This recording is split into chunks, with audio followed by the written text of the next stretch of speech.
Muito bom dia, Filipe. Tu és o meu... Bom dia a todo o auditório. Tu és o meu segundo convidado de hoje. Há pouco tivemos cá também um empresário, à semelhança de ti, da área da restauração. Tu és empresário numa outra área, de calçado e também de lojas multipreço. Tu tiveste a sorte de nascer já no meio onde existia essa empresa, mas tudo começou quase do zero.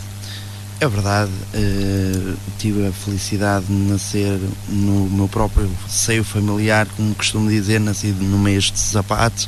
É gratificante para mim, hoje que vejo esta área como o meu sonho profissional realizado graças a todos os que no fundo apostaram em mim e me lançaram.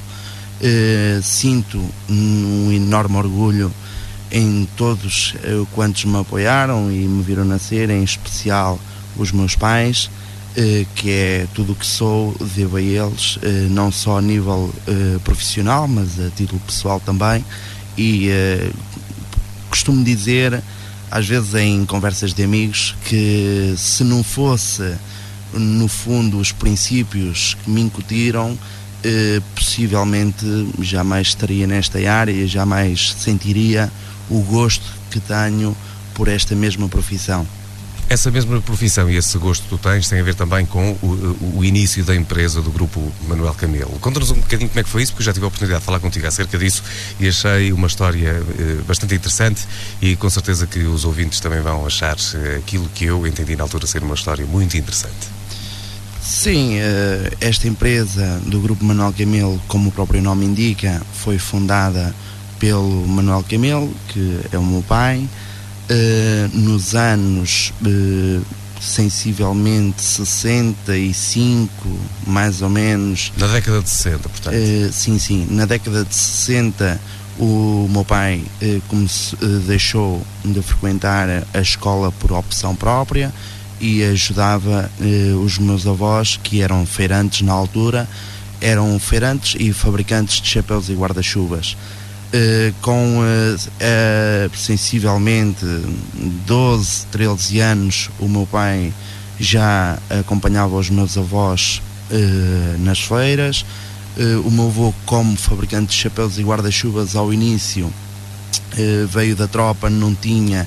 Ele era fabricante sim. Também dos guarda-chuvas? Sim, o meu avô era fabricante de chapéus e guarda-chuvas. De certo, quantas pessoas dessa década estarão-nos a ouvir, de certo se recordam que eram os únicos fabricantes, era o meu avô e o irmão do meu avô, que também era fabricante de guarda-chuvas. Nos anos 60 e 70, eles, qualquer pessoa, como tu de certeza que ouves falar e vês, tal como eu, as pessoas usavam muito o chapéu. Sim. Não é? Qualquer homem usava o seu chapeuzinho. Dificilmente, eu lembro-me, por exemplo, a minha avó ainda hoje conta histórias em que os homens tinham, por exemplo, um chapéu para ir à feira, tinham outro chapéu para andar no dia a dia na lavoura. E os meus avós eram fabricantes precisamente de chapéus e guarda-chuvas. Nos anos 50 e 60, que foi quando, após a tropa que o meu avô fez, eles tentaram se lançar nessa área, que era a área que eles entendiam ser, no fundo, era o produto mais comercial na altura. Hoje em dia os chapéus não, mas os guarda-chuvas ainda continuam a ser uma área que toda a gente precisa, como é lógico. Sim. Se bem que hoje em dia, por exemplo, para teres uma ideia, nós importamos diretamente de outros países dezenas de contentores de guarda-chuvas e infelizmente não temos uma fábrica que possamos querer apoiar, porque não existem fábricas de guarda-chuvas neste país. Não há em Portugal fábricas de guarda-chuvas? Não. Há espontaneamente um ou outro. Por exemplo, ainda o ano passado tive o prazer de conviver num jantar que foi gratificante ao ponto de ficar profundamente constrangido face às observações que eu via dos meus avós na altura. Porquê? Porque eles trabalhavam dia e noite para ter o produto para vender, porque as pessoas tinham uma sede, possamos dizer assim, uma sede de produto que não existia. Hoje é ao contrário. Hoje nós temos quantidades em que as pessoas não têm poder de compra para elas, não é? Tenho pena, por exemplo, tenho o privilégio de ver e de ter lá em casa um guarda-chuva, por exemplo, molhado, daqueles, torna-se difícil nós conseguirmos mantê-lo aberto. Porquê? Porque era feito de uma qualidade tremenda que já não se vê hoje em dia também, essa hoje qualidade. É tudo à base de nylons, na altura eram panos, hoje é à base de alumínios, na altura era madeira. Era também, eles faziam muitos concertos, hoje em dia já não justifica consertar. Diz-me uma coisa, Filipe, dos guarda-chuvas ao calçado foi um abrir e fechar de olhos. Sim. Isto estamos a falar do presidente da tua empresa, do teu pai. Sim, isto deve-se ao presidente da minha empresa, que neste caso é o meu pai. Porque à medida que o meu pai vai crescendo, a ambição que os meus avós lhe incutiram foi tal que a determinada altura, isto já nos anos 70, finais de 60 e inícios de 70, já era pouco para o meu pai. Ou seja, o meu pai incentivou os meus avós a apostarem também no calçado, e eles apostaram. Entretanto, também estava a ser um enorme sucesso, não é? Aí já a comprar aos fabricantes, nunca tivemos fabrico próprio de calçado, mas a trabalhar com diversos fabricantes. Eles apostaram também na área do calçado, e também essa foi bem aceita e tiveram algum sucesso. À medida que os anos foram passando, sensivelmente o meu pai aí nos anos 70, 72 mais ou menos, o meu pai entende que as ideias que o meu pai tinha já não eram no fundo aceites pelo meu avô. Porquê? Porque o meu pai ambicionava já mais, e o meu avô entendia que não devia apostar mais, que se estava a ter sucesso assim, não havia necessidade de haver um investimento ainda maior. Aí provocou-se uma divergência entre o meu pai e o meu avô, e o meu pai então disse ao meu avô: então, se não é para evoluirmos mais, então eu saio. O meu avô, por sua vez, ficou um bocadinho aborrecido com o meu pai, mas aceitou e disse: então pronto, se entendes que deve sair, continuas a tua vida, claro. Entretanto, a minha avó no meio, como é lógico, como mãe e como mulher, teve a preocupação de mãe e de mulher. Olha que isto não é tão fácil como o que parece, e tu não tens capital. E o meu pai disse: não, mas eu, assim é que eu não, é o gosto que eu tenho por esta profissão e a minha ambição, os princípios que vocês me incutiram, no fundo provocou, fez com que eu criasse uma ambição que não me permite viver nestas limitações. E pronto, e a minha avó a partir daí deixou. E aceitou, aceitou. Exato, e aceitou.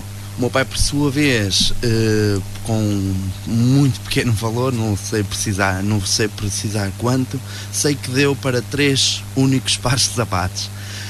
Portanto, alguém que constrói, e neste caso um império que tem, iniciou-se com 3 pares de sapatos. 3 pares de sapatos, correto. O meu pai diz muitas vezes que o dinheiro que gastou de transporte a São João da Madeira, ir e vir, simplesmente deu para adquirir 3 pares de sapatos. Esses mesmos 3 pares de sapatos adquiriu na véspera de uma feira de Sinfãs, a vila onde ele nasceu e foi criado, não é? Ele não tinha qualquer tipo de transporte próprio, não tinha qualquer valor monetário que lhe pudesse adquirir o que quer que fosse. Então, com esses 3 pares de sapatos, pediu à mãe da minha avó, ou seja, à avó do meu pai, pediu-lhe uma grade de cerveja. Para quê? para pôr a grade por baixo dos sapatos, para levantar os sapatos ao nível que normalmente se utilizavam as bancas, não é? Mas eram 3 únicos pares de sapatos e é lógico que os valores, por mais bem vendidos que fossem, que foram na altura, não eram assim tão elevados. Esses 3 pares de sapatos, o valor por qual eles foram vendidos permitiu ao meu pai adquirir 17 pares de sapatos a seguir, ou seja, no dia da Feira de Sinfãs vende esses 3 pares de sapatos. Com o valor que adquiriu nesses 3 pares de sapatos, consegue realizar dinheiro que lhe permite fazer a viagem novamente, ir e vir a São João da Madeira, e com esse mesmo restante de valor adquirir 17 pares de sapatos. Isto tudo porquê? Porque as margens de lucro na altura eram realmente espantosas e o facto de haver, eu recordo isto, tudo o que eu te estou a contar são histórias que eu ouço em jantares de família e com alguma emoção. Porquê? Porque chegou com os 17 pares de sapatos a Sinfãs e interrogou-se ele próprio: então, e agora onde é que os vou vender? Vou ter que esperar mais 15 dias pela feira?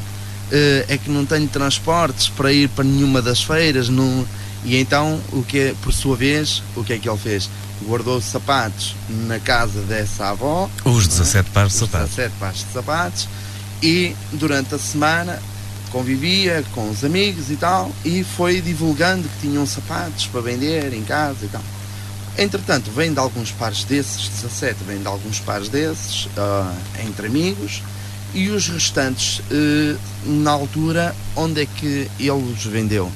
Foi ao um célebre domingo para a barragem de Carrapatelo, que estava a ser construída nessa altura. Estava em construção. Exatamente. E os trabalhadores, segundo o meu pai conta, viviam lá na altura. Não sei se eram nos contentores, possivelmente não existia mesmo lá um bairro para os trabalhadores. Sim. E ele então focou-se na barragem de Carrapatelo, para que no domingo os trabalhadores, como não trabalhavam, mas eram possuidores de um dinheiro no fundo, em quantidade, não é? E ele então aí conseguiu multiplicar os restantes pares de sapatos que tinha, permitiu-lhe adquirir dinheiro, que adquiriu 33 pares de sapatos e ficou na altura com 11 contos e 800 no bolso. Ou seja... Isto nesta altura era fácil porque não existiu lá o Vítor Gaspar na altura por causa das finanças. Exatamente. É verdade. Face a esses mesmos trabalhadores terem poder de compra, não é? Ele valorizava ainda mais o seu produto. Claro. Então adquiriu 33 pares de sapatos a seguir e ficou com 11 contos e 800. Entretanto, vem a segunda-feira de Sinfãs. Ele expõe já os 33 pares de sapatos e os 11 contos e 800 já no bolso, caso proporcionasse uma compra ou outra que ele achasse interessante. Na altura ele ia com a ideia de adquirir um triciclo, na altura. Nessa mesma feira de Sinfãs está um colega a vender sapatos em frente ao meu pai, já com outra estrutura, outra estabilidade, podemos dizer uma estabilidade ao nível dos meus avós na altura. Mas o que é que acontece? Ele trazia 2 carrinhas, uma Austin, na altura, uma carrinha já com alguns anos, e tinha uma recente, não sei precisar a marca. E o meu pai conta que acabou de vender não os 33 pares de sapatos que tinha adquirido, mas vendeu 29 pares de sapatos. Ou seja, o dinheiro que ele realizou nos 29 pares de sapatos deu para ele negociar a tal carrinha, que era uma Austin, uma carrinha já muito usada, tanto que mais à frente até vos vou contar os problemas que deu, mas o meu pai adquiriu essa carrinha então com os 29 pares de sapatos vendidos nessa mesma feira. Ficou então com os 11 contos e 800 que lhe sobrou e os 3 pares de sapatos. Pronto, entretanto fica com essa carrinha. O que é que ele faz? Vai a São João da Madeira com os 11 aí contos já e 800, com transporte próprio. Exatamente.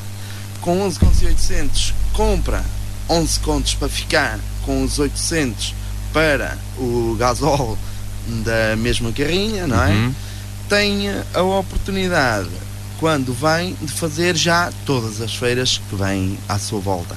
Pronto, e a partir daí foi sempre a subir, e assim é fácil.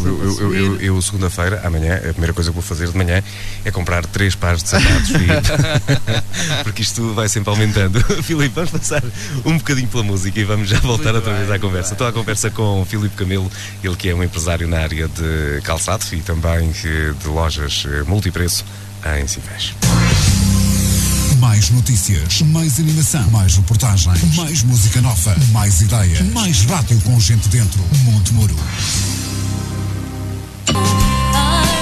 11h37, Borrow dos Silence Force, neste domingo 16 de fevereiro. Estou à conversa com Filipe Camelo, ele que curiosamente contou o início do grupo Manuel Camelo há pouco.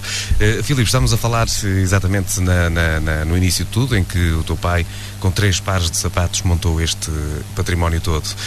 Agora diz-me uma coisa, tens sapatarias neste momento em Sinfãs, Castro Daire e também em Rezende. Mas aparece agora aqui as intituladas lojas dos 300, as lojas Exatamente. multipreço. De onde é que apareceu depois essa área? É assim, então, depois de muitos anos de trabalho árduo, entretanto o meu pai... Veio daquela parte casou. dos guarda-chuvas, não? Ainda da história do teu avô? Não, já não tem nada a ver.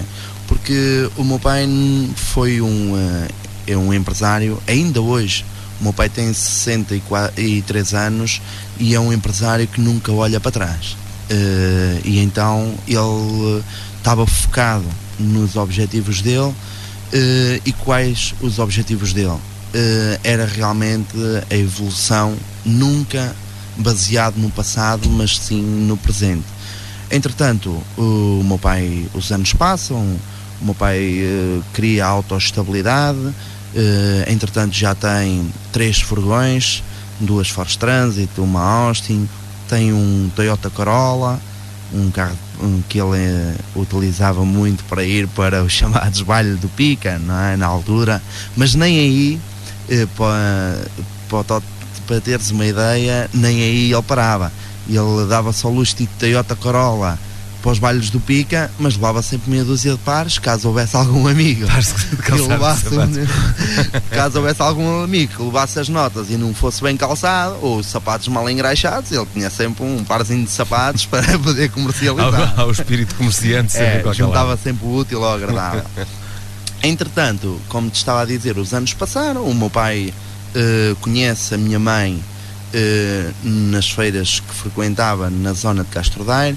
Aí o meu pai já fazia as feiras todas da zona, Castro Daire, São Pedro Sul, Vila Nova de Paiva, Tarouca, Lamego, Viseu. A minha mãe trabalhava para um tio meu que, por coincidência, também era vendedor de calçado, também era feirante, também era vendedor de calçado, e a minha mãe ia ajudá-los. Na altura era funcionária desse meu tio, e foram aí que se conheceram, o meu pai e a minha mãe se conheceram. Entretanto, os meus pais casam, e com o know-how que o meu pai já tinha criado na juventude dele, não é? Na fase de solteiro, e com o espírito empreendedor,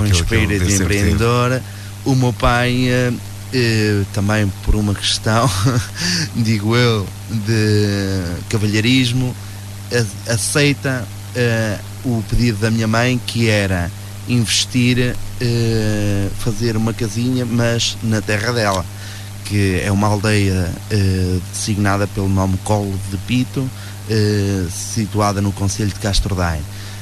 O meu pai toma então essa liberdade e constrói, mas o valor na altura que o meu pai tinha disponível, parte de todo esses valores estava investido em material, calçado, não é?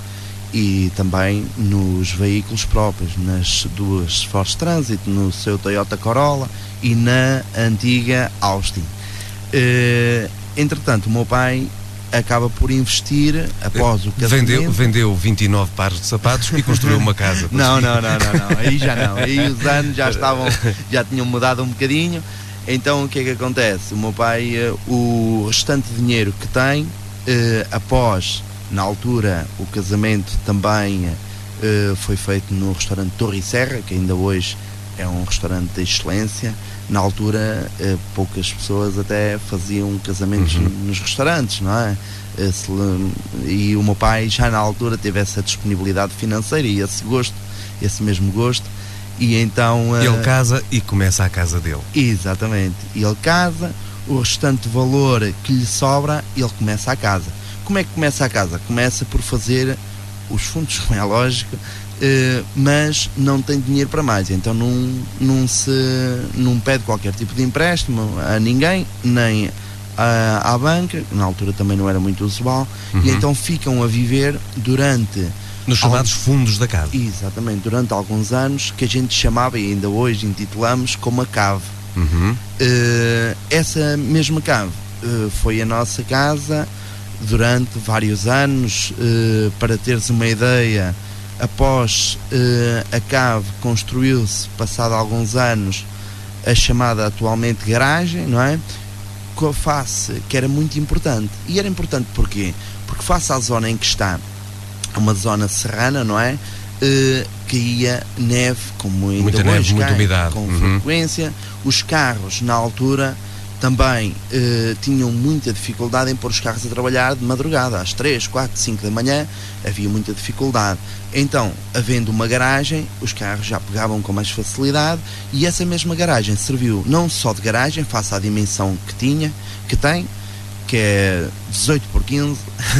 Tens tudo gravado ao pormenor. Não, tenho mesmo só esta, e vou-te dizer porquê. Porque, inclusive, em conversas familiares, eu e as minhas irmãs e os meus pais dizemos, graças a Deus, temos outras casas, mas o valor sentimental daquela casa é inigualável, é incomparável. Porquê? Mas porque está ali uma história de vida árdua, em que houve momentos, um dos momentos mais felizes passou-se naquela casa, mas também houve muitos momentos de tristeza e de luta e exatamente. Camaradagem. Diz-me uma coisa, Filipe, vocês são, tens o teu pai e a tua mãe, felizmente, vocês são quantos irmãos? Nós somos 3. 3 irmãos? Sou eu, mais 2 irmãs. Houve uma altura em que uma das tuas irmãs decidiu que não queria estudar mais. Pois, e é aí que entra o que eu te perguntei há pouco. Vamos a isso. A minha irmã do meio de idade, que é a Márcia, que é gerente das lojas de Sinfãs neste momento, após ter concluído o 6º ano, ela diz: papá, não quero estudar mais. E o meu pai e a minha mãe, com muitos estupefactos, interrogaram: quer estudar mais? Então porquê e tal?